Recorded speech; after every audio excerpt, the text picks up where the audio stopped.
Hi everyone. Today I wanted to create a painting, as I promised, with some pastel colors.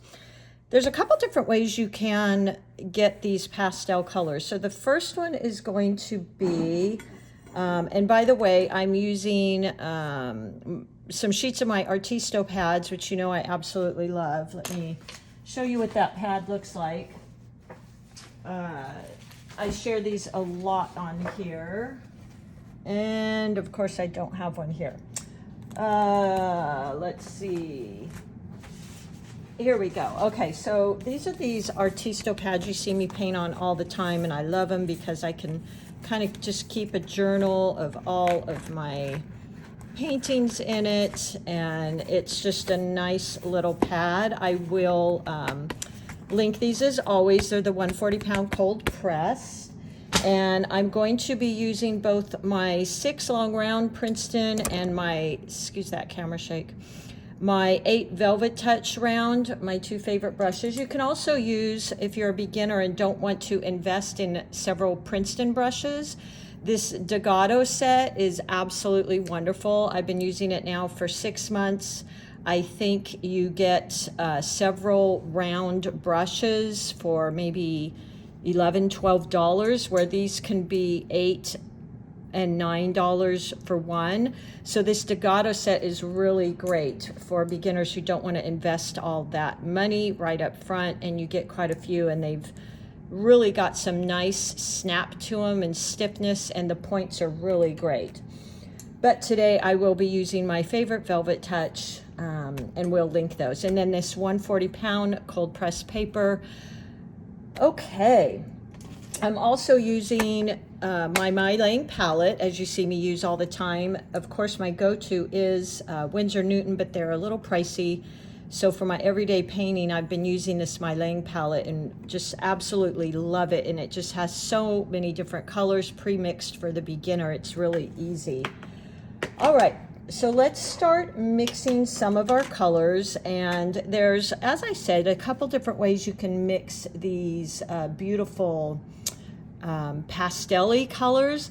The first one would be, let's just take in the MeiLang palette, I'm going to be using the, let's see, let's use Madder Red. They also have a rose red. So let me get my, this is a Meeden palette, by the way, which I love. Very heavy duty. What I really love about it is these huge mixing spaces, and they do ship outside of the US. Their porcelain products are just pretty amazing. Okay, so this is the Madder Red. So you can see how bright and vibrant that is. Now, if I add water to it, I can get a pastel type color. Let me show you how vibrant it is, just without lightening it. So you see this very, very bright hue. Now, if I put it over here and I continue to add water to it, I can get this really beautiful light pastel look. So look at that. Isn't that beautiful? Really pretty. Okay. The other way we can get that look is if we take that full pigment and let's add white to it. So let me find a spot here on my palette. And this actually, what I'm using is going to be a gouache. I'm sure somebody will probably correct me on that, and I'm using the Winsor Newton. So let me pick some of that up. Oh, you know, actually I'm going to use the MeiLang white here. So this probably isn't, this is just a watercolor. But I want to show you the difference. Now, when I went to college and took watercolor classes, we were told not to use white. And I think in a lot of ways that's a very good principle, because it teaches you to leave the whites on your paper. And that's how I really have painted for most of my decades of painting. But if you use the white, now you see this is very transparent. I took this color, I added water, I got this really beautiful pastel-y light pink. Now, if I add gouache to it and water, I can still get a beautiful pastel pink. Let me see if I can get a little more because it's hard to see on here. But if you compare the two, and I'm sorry with the lights and things, it's really hard to see. Let me see if I hold this up. With the gouache, you are going to notice it's quite a bit more opaque, I guess would be the right word. If you really put a lot of water into it, you can get it lighter, but that's what I've noticed is it with the white paint, it doesn't quite have that transparency, although it can, as you see here, when I add water to it, it can get rather transparent. But I have always learned just to add water. So you can choose whichever way you want to do that. And this is going to be a little bit of that color. Let me pick up, so to make a kind of a pastel out of any color, just water it down. So here's the orange. Let me show you the orange. This is cad orange. Quite opaque. Now let me show that to you when I add water to it. So let me put it in my palette here. This beautiful heavy Meeden palette.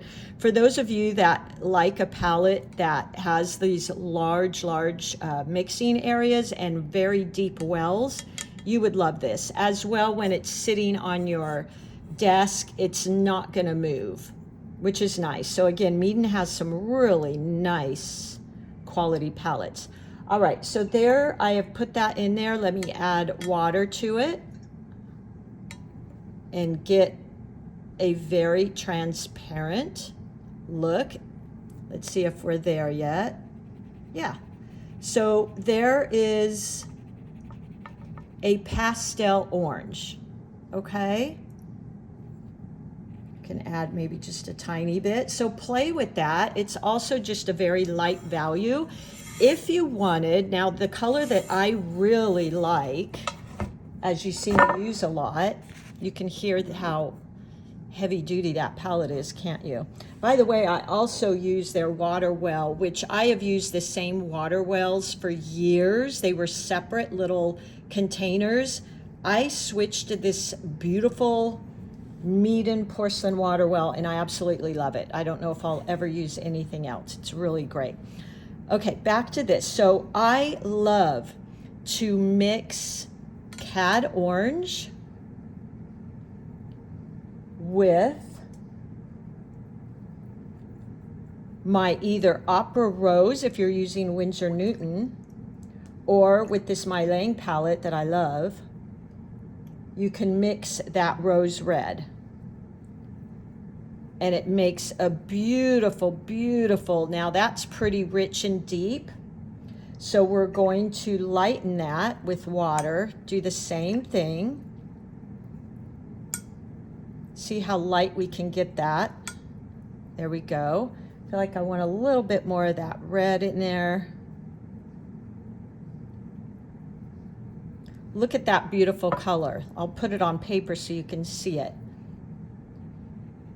So it's this really, really pretty peachy pink color. It's got a little bit more of the orange in it. And really you can play with these and just make it whatever color you want. Now let's mix maybe some yellow, cad yellow, with that Opera Rose or Rose Red. Let's start yet another palette here. Nope. There we go. So that's like a cad yellow if you're using Winsor Newton. And then let's add in, and be kind of careful with the Opera Rose and the Rose Red or even Madder Red in your MeiLang palette, because it can get a little bit intense. Add a little bit more of that. So that's quite intense. Let's add some more yellow to that. Let me see. So that is one color there. It's a little bit different than the full strength rose red or madder red. It's got a touch of peachiness in it, but let's add some more yellow to that. So I'm washing my brush. Let me add just... So play with this to get your favorite variations. Look at how beautiful that is. So this is adding yellow versus the orange. I'm gonna add a tiny bit more. And really playing like this, you're gonna get so many beautiful colors that you love. And then adding some water to that to see how light you can get, so you can get those pastel colors. Look at how beautiful. Now let's come up with our green. So I'm gonna go into, let's see, there's the olive green that you see me use all the time. And I really tend to mix my olive and my sap green. So there we go, let me just show you that. So that is kind of the typical color that I use. Now let's add some white to that. You can add white or water, either one. And look at what it does. So see what I mean by it kind of has this, I hope you can see this in the light. It kind of has an opaqueness to it, where if I take, let me show you, if I take the green and just add water to it, it's just, to me, so much more true to watercolors and the beauty that is watercolors, that it's really what I prefer. I've got a well here already with green, so let's use that. Let me add in some water to that. There we go. Okay, so here again is that green. Now I'm going to add water to it, so you can kind of see now that this is drying. It's got that opaque look, but now watch if I use that same green and I just add more water to dilute it. It's, to me, much more transparent versus this, which can be a little bit chalkier. So I really try to use water as often as I can to get some of those pastel colors. So there you go. Make yourself a kind of a color palette like this and play with adding white and adding water and see what you like best, because, you know, whatever you use, it's really up to you. So I'm going to paint a few flowers using those colors. Let's see here. I have to be so careful with this palette because it is, as you can hear, it's such great quality, so kind of heavy. And have your paper towel ready. Always too, just for me, this little tip is I always have a sheet here to work on. And I do this before I'm going to paint, so I kind of have an idea of the colors I want to use. And I can test on here before I go on to my painting. That's really helpful for me as well. So just some little tips there that I have found have helped me. Hopefully they help you. Let me grab my Artisto pad here. There we go, and playing with those colors. Several of you have asked if I could do my best to get my mixing palette in here. Let me move this. So I'm going to try and do that. If I pan out too much, then you can't see my strokes, but I'm going to try and keep this here. All right, so let's go in and start creating our flowers here, our little pastel flowers. So I'll have one coming out this way, maybe one here, and another one here, like that. So this is kind of that radial composition, which just means you have that center focal point, and which is the main theme, and then you have these pieces coming out around it to kind of frame it, okay? All right, let's start. So I'm going to pick up, let's see, let's start with this pinky color here, maybe this one. And I'm just using the side of my brush. As you see me do this flower all the time, it's that beautiful peony. Love using the side of my brush. You could even use your filbert brush here, just like that.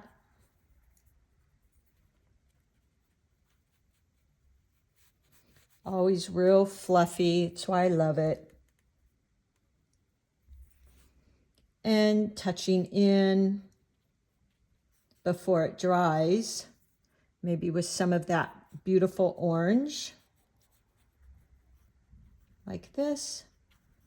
Okay. Now let's do another one right here, maybe with a little bit of that. I think this one I'll do. Let's do something a little bit different here. Whoop, through my brush. I'm going to wet everything first, and then I'm going to go in with my color. So I've got, now I switched to my 8 round. It's a little bit bigger. And tapping off my brush, so I dip it in the water. Tap, tap, tap.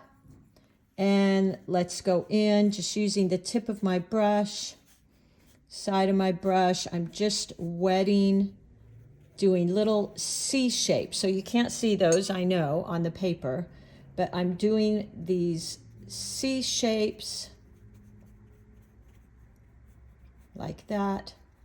And now before that dries, I'm going to go in, pick up some of that watered down version, and just start touching in. This is where there's just, for me, such an appreciation of watercolors, because this is where the paint just literally paints itself. It's going to go wherever the paint is. I'm sorry, wherever the water is. And as you keep working, it is drying. So it's going to continue to react a little bit differently. I'm going to go in with some darker colors here and there, maybe in the middle. I'm just touching in, and really the water is doing all the work for me. Let's play with some of these other colors. I really want to keep this light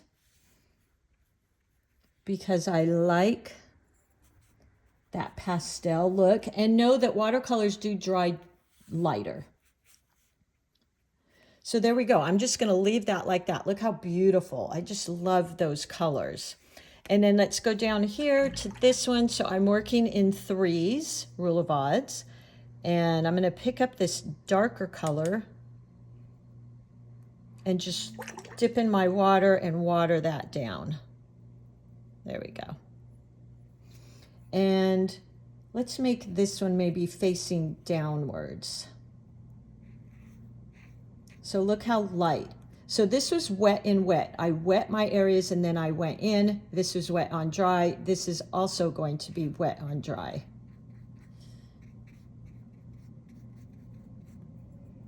There we go. And you can turn your paper if this is kind of hard to paint upside down like I'm doing. Now I'm going in with the wet and wet, mixing my oranges.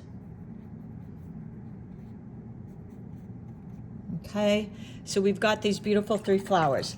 Now let's play with those really pretty pastel greens. And you should have all these mixed on your palette beforehand, so that way they're ready to go.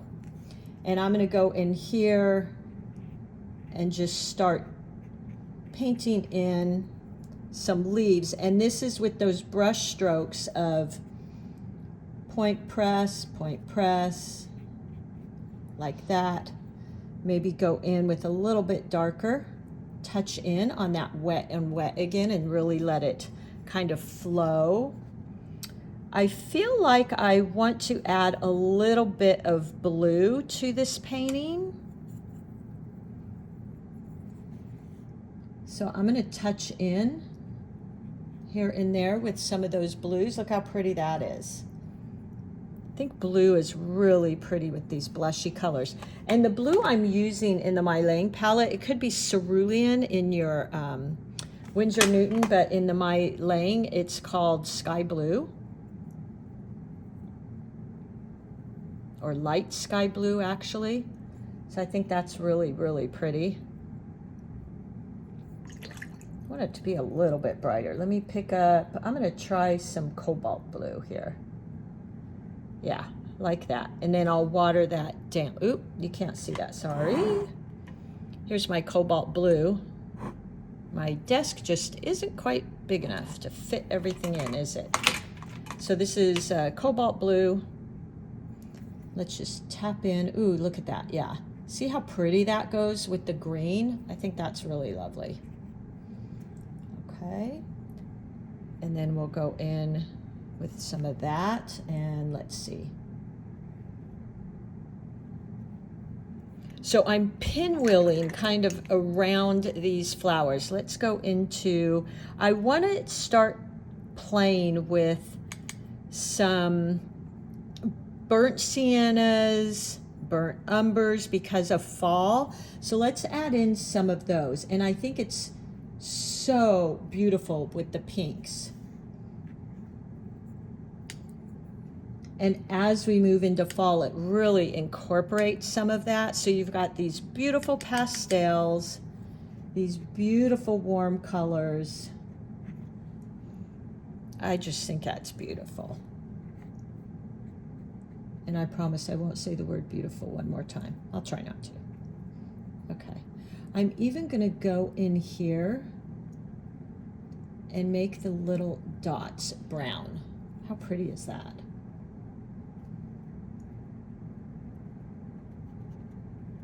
There we go. Look how lovely. This is what I love as we kind of transition into fall. I love to start adding in these warmer colors. I think are so pretty. And then let's do maybe a little branch coming out here. So let me get the green. There we go. Let's even add in some of that lighter green. There we go. Get it wet because I want to keep this kind of a lighter palette color. And look at how pretty that, oh, you can't even see that, can you? It's so light. There we go. We're just gonna put these little balls, maybe pick up some of that blue. Ooh, yeah, look at that. That's pretty. I'm really liking that. So I don't want to get too tight in here. So I'm trying to kind of spread out a little. I think that's really pretty.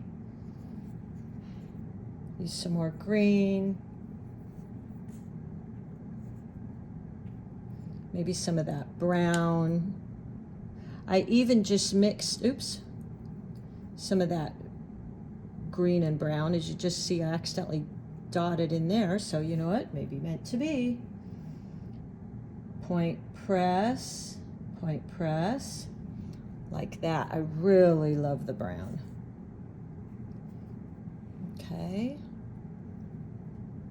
Gosh, what else could we do here? Maybe go in those with some green. So I kept the flowers really this beautiful pastel. Oh, just used the word beautiful, didn't I? But I'm adding in a lot of the brown around it. Okay. I think it gives it such a beautiful contrast. And really, to me, is so fall looking. So this is kind of my go-to composition, I think, really. It truly is. It's just one that I like. I might add in, I don't want to get too dark, so I don't want to go with too many dark values. Let me grab my 6 round here. It's a little bit smaller. and maybe just add in the tiniest bit. I don't want to go too much. Add in that pinky color and just the tiniest bit here and there, just for some fun interest, but I really want it to feel that beautiful pastel type color. So I don't want to get too dark. Ooh, that was a lot.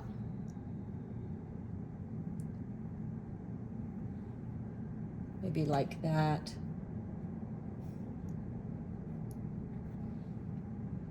Just a few here and there. And then maybe go in there with that brown, a little stronger strength there. Now, if you're ever not sure how much paint you've got on your brush, you can always just tap it off, and that will get rid of some of that excess. Let's go in. Oh, see, this is still wet, so I'm going to get that. But look how beautiful the brown is in the center there. This is more of a rose, so I don't want to go into that too much. So I really kind of like this how it is. I've got my 3 composition focal points. This is kind of a radial composition, and they're facing the different directions. This one is leading your eye in because that beautiful brown. Then it's kind of going up, curving around. So there you go. I feel like I've got a little bit of texture in here. And then I've got a lot of that softness. Worked with the rule of thirds here. Got some scale and proportion.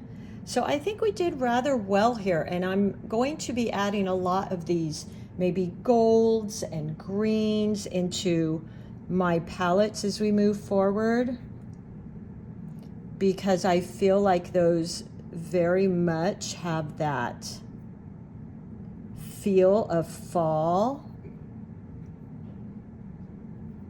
Don't want to get too dark here, so I got to kind of watch this a bit. Don't want to get any darker than that. I feel like that's dark enough. So there you go. I hope you play with these pastels. They're really, really fun, and play both with just making a pastel. You can do this with any color, by the way. We could take the, let's see, which color is that? 1, 2, 3, 4, 5. 1, 2, 3, 4, 5. This is their ultramarine. Look at how vibrant that is. But watch if I add water to it. So just rinsing my brush. And I can get a little bit of a pastel blue here. Or if I take that blue and add white to it, let's see the difference here. So let me pick up a little bit of this white. Now this isn't the gouache, by the way. This is just a white watercolor. And let's see the difference. So see that? Can you see how it's different? It's not quite as transparent to me. That's just my opinion. This has still got that beautiful watercolory transparent look. This has a little bit more of an opaqueness, almost. I feel when I use white gouache or white paint, it's a little bit more chalky looking. Nothing wrong with that. Decide which you like. Play with the water to get these light blue pastel colors. And again, you can do that with any of these colors. And then mix it with white and see which you like better. All right, well, I hope this was fun for you. I will list all my supplies. Can't share enough about this beautiful palette and their water wells. And of course, my Princeton brushes. Not affiliated with Princeton, wish I was, because I would certainly use a lot more of their brushes. But these are the 2 go-to brushes I've been using, as well as, if you're a beginner, these Degato brushes are absolutely excellent. I've been using these for 5-6 months, and they still have a really great point and tip on them, and I really like that. And as you put your brushes away, rinse them shape them into a point, always store them that way, and they will keep, you want to always try to do everything you can to protect the integrity of your tips, because that's really key in getting some of the different brush strokes in here. So there you go. I hope you give this a try. And I hope to see you all soon on one of my Zoom classes. We have a lot of fun on those. All right, everybody, we'll see you soon. Bye-bye.